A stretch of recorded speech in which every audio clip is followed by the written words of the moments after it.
Hi, everybody, and welcome back to yet another episode of A Balanced Life for You. I'm your host, Rhonda Cimarelli. I'm a certified life and leadership coach, as well as an NLP practitioner. I'm really excited to have you here for another week of this podcast. Today, we're going to explore a topic that I believe is crucial for personal empowerment as well as business success. What is it? It's the power of mindset. Before we dive into the practical tips and strategies for developing this growth mindset, let's take a moment to understand why it matters so much. You see, your mindset is kind of like the lenses through which you see the world.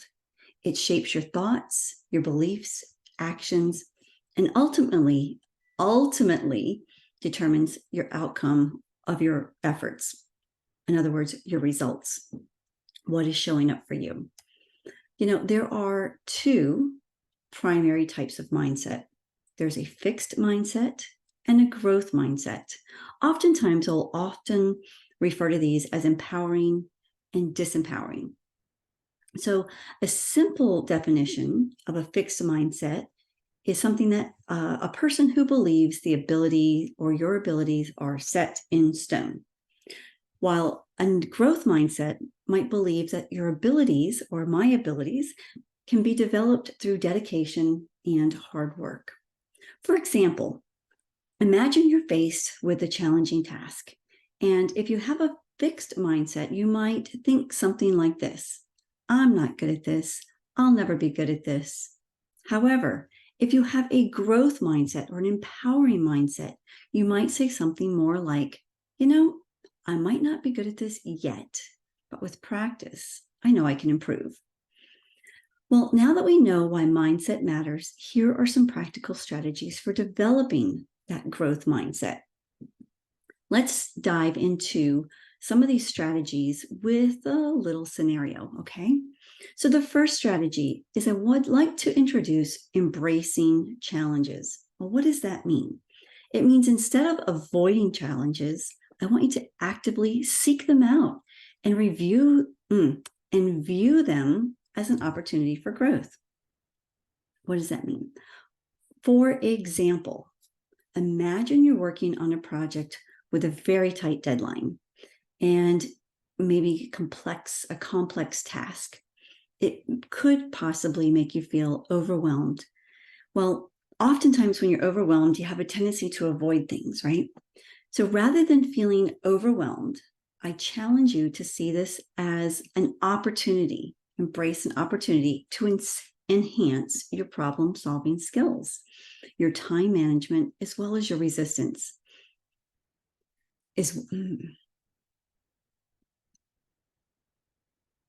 Let's imagine this. You're working on a project with tight deadlines and complex tasks, all right? They're challenging.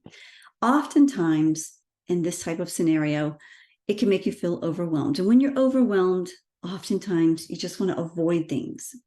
So I want to challenge you, instead of feeling overwhelmed and avoiding things, look at this as an opportunity to enhance your problem-solving skills, your time management skills, and your resilience. Embracing those challenges will not only help you navigate the project successfully, but it can also equip you with valuable skills for future endeavors. Imagine that. All right, strategy number 2, learn from failures. Rather than fearing failure, which most people do because we don't want to make those mistakes, once again, view it as a stepping stone towards success, right? Fail forward to success. Take those lessons from your mistakes to inform your future actions. Learn from those mistakes. You're never a failure unless you quit. So here's an idea, an example. Picture yourself, you're launching a new business venture that doesn't quite give you the expected results, at least in the beginning.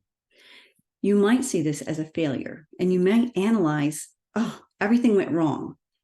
But instead, why not take an opportunity to view this not so much as a failure, but understand what went wrong and identify what I can do better.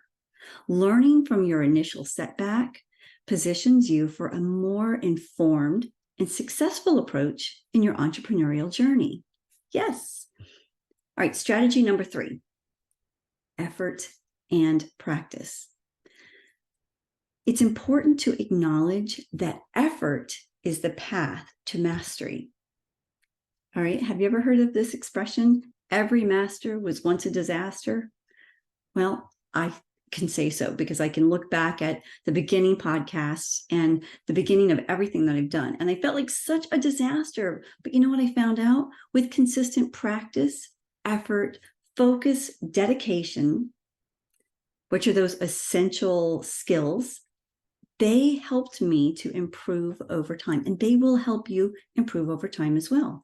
So effort and continual practice. All right, number 4. Embrace the power of yet. All right, shift your perspective by adding the word yet to all those statements of limitation. You know, if you encounter a task that seems incredibly overwhelming and daunting, and saying, I can't do this, what if you add the word yet? It is so empowering. I can't do this yet, or I haven't been able to do this yet. Do you hear the difference? I can't do it versus I haven't been able to do it yet.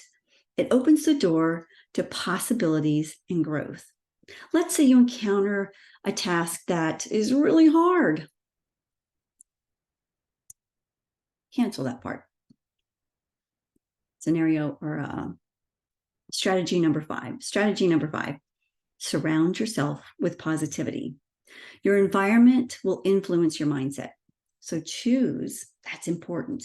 You have a choice. Choose to associate with people who support you and uplift you.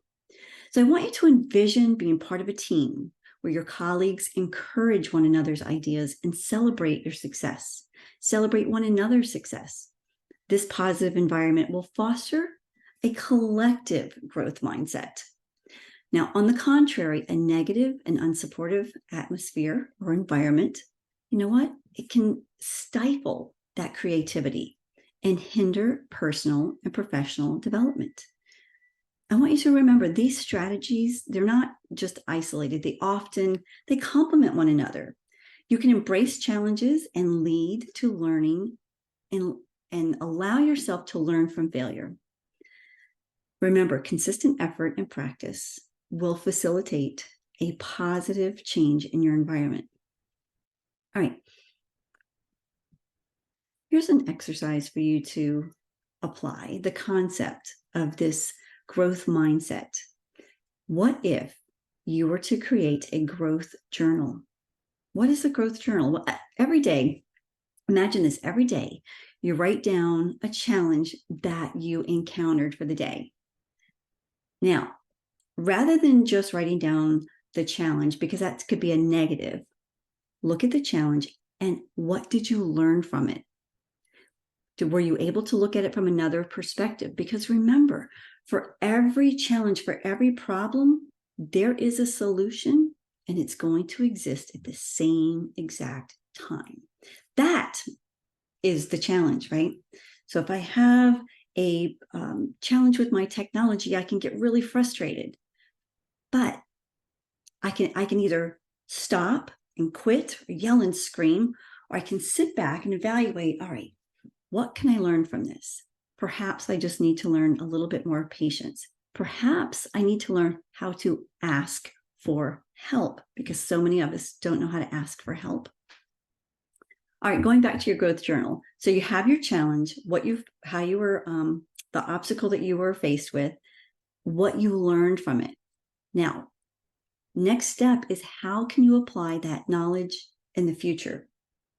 What's going to happen is over time, you're going to see your mindset shifting towards that growth, that empowerment mindset. So, what does all of this mean? Well, the power of mindset is undeniable, right? This is just the 30,000-foot view of this topic. Developing a growth mindset, well, it can be a game changer in your personal life and your business endeavors. Now, remember, challenges are opportunities. Failures can be lessons, and effort is the path to success. I want to encourage you to embrace a growth mindset. Why? So you can unlock your full potential. So I just really want to thank you again for tuning in to another episode of A Balanced Life for You, where you design the life of your dreams. I hope you found this episode insightful and you'll begin to apply these strategies in your life, because I want to hear from you as you do. What is changing? What is improving in your life? I want you to stay tuned for more topics in the upcoming episodes, because as we address the mindset in future episodes, we're going to take a deeper dive into this. Keep in mind, it's an ongoing process of personal development. To design a life that you love, you have to take little bits and pieces and stepping stones, and not just hear them, but apply them. So if you enjoyed this episode, don't forget to subscribe. You can leave a review. You can share it with your friends. And until next time, remember, your mindset is your superpower. I'm Rhonda Cimarelli with A Balanced Life for You, and I'll see you next week.